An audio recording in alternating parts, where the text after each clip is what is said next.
I am losing my mind over what they are setting up for next week, August 10th to the 14th. I have been watching this show for decades. I have given my heart and soul to these characters, and what they are doing right now is a complete disrespect to the fans.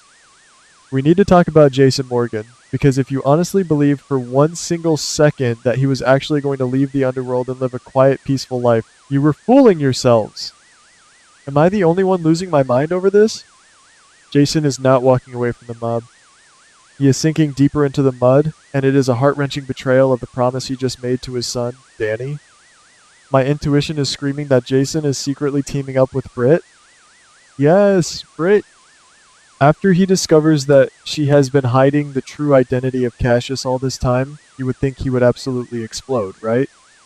You would think he would tear her apart for lying to everyone in Port Charles. But no. Instead of showing some righteous anger, Jason is going to swallow that rage, keep her dirty little secret, and use her. He is going to manipulate the situation to use Cassius in a much bigger, much more dangerous master plan. This is outrageous writing! Jason is supposed to be focusing on Danny, trying to be a good father, and here he is, playing manipulative games. It is a complete mess, and they are ruining the character arc he just promised us. And do not even get me started on Josslyn and this new mystery man, Hudson.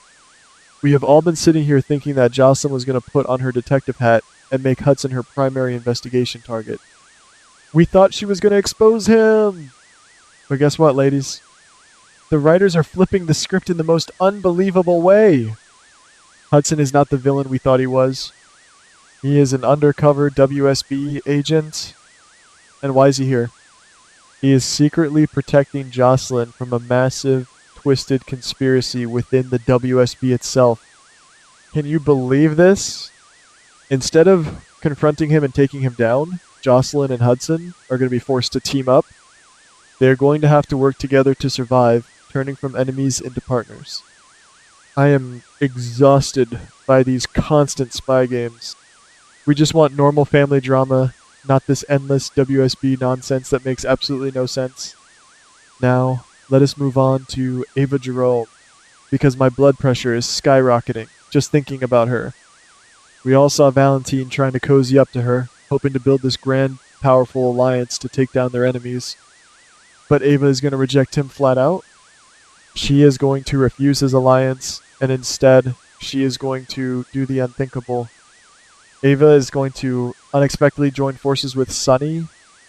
Yes, Sonny. After everything they have been through, after all the toxic custody battles and the hatred, they are going to shake hands and team up. Why? Because there is a new, incredibly dangerous enemy coming to town, and they need each other to survive. But what does this mean for Valentine? It means he is left completely out in the cold. He is going to be entirely isolated, with no allies, and a target on his back. While I love seeing Valentine squirm, teaming Ava up with Sonny again feels like a massive slap in the face to all the character growth she has had. It is an absolute disgrace. Ladies, I was screaming at my television screen when I realized what Michael is going to do next. After that horrific drugging and framing scandal with Jacinda, any normal man would have kicked her to the curb immediately. But this is Michael Corinthos we are talking about, and he has that manipulative Quartermain blood running through his veins. Michael is not going to break up with Jacinda. He is going to fake it. He is going to pretend to continue their romantic relationship just so he can stay close to her and gather hard evidence against her. He is playing a dangerous game of emotional chess. Meanwhile, Jacinda is slowly going to realize that she is nothing but a pawn in this twisted game. She is going to start feeling the heavy weight of guilt and deeply regret everything she has done. But honestly, is it too little, too late for her? I have zero sympathy for Jacinda, but seeing Michael act so cold and calculating is just ruining the character arc of the golden boy we used to know. And speaking of golden boys and massive scandals, we have to talk about the absolute chaos erupting over at Deception. Lucy Coe has been hatching this vile, manipulative plan to have Serena seduce Michael to gain power. It is disgusting! But thank the heavens, Serena actually has a moral compass. Serena is going to completely abandon Lucy's seduction plan. She's going to refuse to play the role of the temptress, and instead, she's going to turn around and expose Lucy's entire manipulative scheme to the world. Serena's going to blow the whistle on Lucy, and it is going to send Deception into a massive, catastrophic crisis. The company's going to be in free fall. While I am cheering for Serena for standing up for what is right, I am so incredibly frustrated with how the writers are treating Lucy. They are turning her into a cartoon villain, and it is a complete disrespect to the fans who have loved her for decades. Now, let us take a deep breath and talk about Ric Lansing. I know, we all expected Ric to let his intense, burning jealousy over Elizabeth and Dante completely consume him. We expected him to revert to his old, vindictive ways and try to destroy their happiness. But in a shocking twist that actually made my jaw drop, Ric is not going to let his jealousy control him. He is going to realize that Elizabeth truly, genuinely loves Dante. And instead of fighting a losing battle, Ric is going to gracefully step back. He is going to walk away from the love triangle. Can you believe it? To keep his mind occupied, he is going to dive headfirst into his work and start investigating a brand new, highly secretive case that directly involves Ava. Is this actual character growth for Ric Lansing? I am in shock.